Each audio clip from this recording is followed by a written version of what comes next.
Welcome, my love buckets, to a brand new episode of Beauty Unlock the podcast. I'm Carissa, and today we're diving into the extravagant world of 17th century France. Get ready because this episode is all about the king who took men's hair to new heights. Literally. Dolly Parton once famously said, "The higher the hair, the closer to God." But long before Dolly, there was a French king who might have shared her sentiments.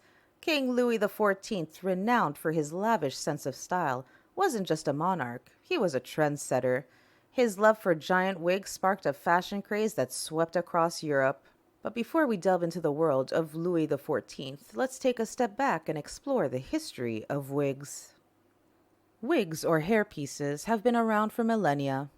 In ancient Egypt, wigs were a symbol of status and were worn by the elite in both life and death. Yes, you heard that right. Mummies were found with wigs on their heads, and ancient tombs often contained wig boxes alongside other personal items.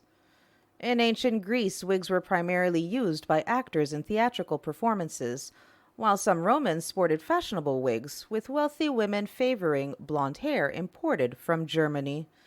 Fast forward to the Middle Ages, and wigs had fallen out of favor. Why? Because the church discouraged wig wearing, advocating for simpler hairstyles for both men and women. And who the fuck are you to tell me what to wear and how to wear it? Mind your business. But oh, how things changed during the reign of England's Queen Elizabeth I. The aging queen, keen to cover her thinning hair, amassed a collection of over 80 red wigs. This era saw the term periwig, derived from the French perruque, make its way into the English lexicon, thanks to William Shakespeare's play The Two Gentlemen of Verona. But it wasn't until the 17th century that wigs truly exploded in popularity. Enter King Louis XIII of France, who went prematurely bald at the tender age of 23 in 1624. Before his hair loss, Louis XIII's luxurious long locks were a sign of health and virility. Back then, thinning hair and baldness were often associated with sickness, possibly due to the side effects of mercury treatments for, you guessed it, syphilis. To maintain his image, Louis XIII adopted wigs, and soon the court elite followed suit. While Louis XIII may have started the trend, his successor, Louis XIV, took it to stratospheric heights. Known as the Roi Soleil, or the Sun King, for his dazzling style, Louis XIV ascended the throne at just 4 years old in 1643. At the time, Europe's fashion capital was Madrid, where dark and severe clothing reigned supreme. But as Louis XIV grew, he sported his brown hair in long, wavy curls. Eventually, he too began to lose his hair and resorted to wigs to maintain his regal appearance. By his 30s, Louis XIV had fully embraced the wig trend, wearing a long, full-bottom wig of tight curls crafted by his personal barber, Benoit Binet. The king's obsession with wigs was so intense that he employed 48 wig makers. These artisans revolutionized the craft, knotting strands of hair and interlacing them with silk threads to create flowing tresses. A single full-bottom wig required the hair from about 10 heads and could weigh up to 4 pounds. Can you imagine carrying that much weight on your head? The French court's fashion sense soon dominated Europe's elite. With France's growing economic and military power, Louis XIV's influence extended far and wide. When King Charles II returned to the English throne in 1660 after years of exile in France, he brought with him the French fashion, including the voluminous wigs. Charles reportedly wore wigs not to hide baldness, but to cover his gray hair. Imagine having gray hair! Le scandale! It was around this time that the term big wig became popular in England, symbolizing the wealthy and their extravagant spending on wigs. Wealthy patrons would pay as much as 800 shillings on a wig. Now you're probably asking yourself, what the hell is 800 shillings in today's money? It's the equivalent of 8,000 pounds or $10,000 on a single wig. My friends, not in this economy.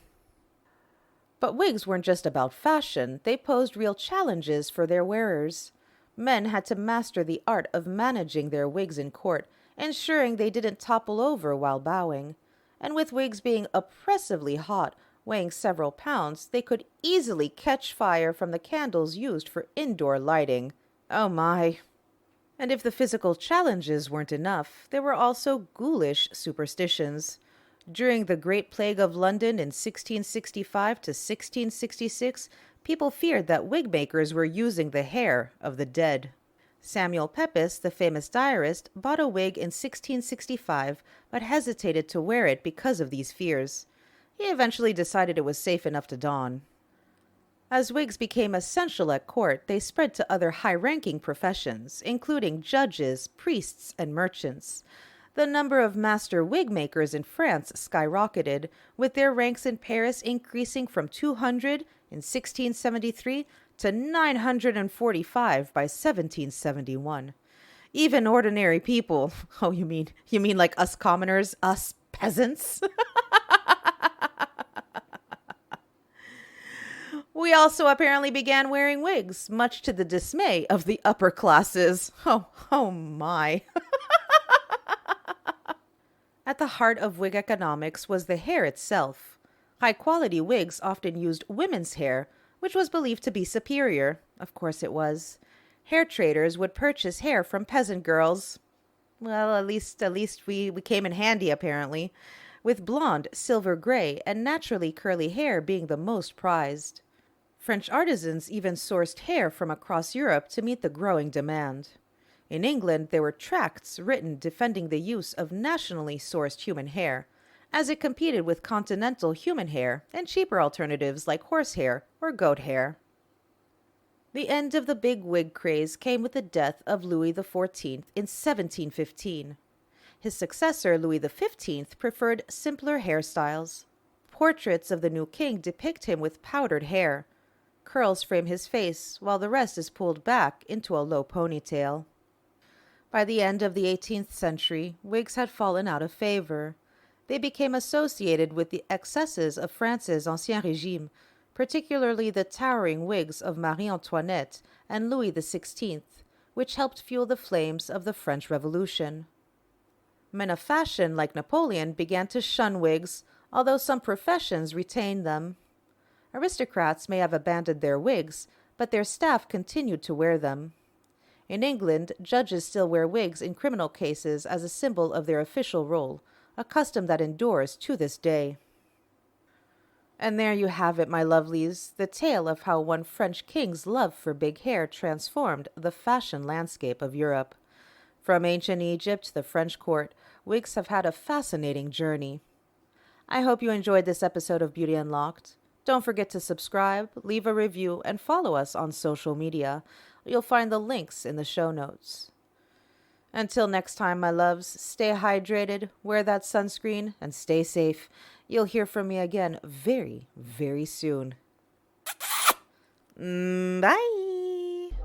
Make it clap, clap, clap. Make it clap, clap, clap. Make it clap, clap, clap.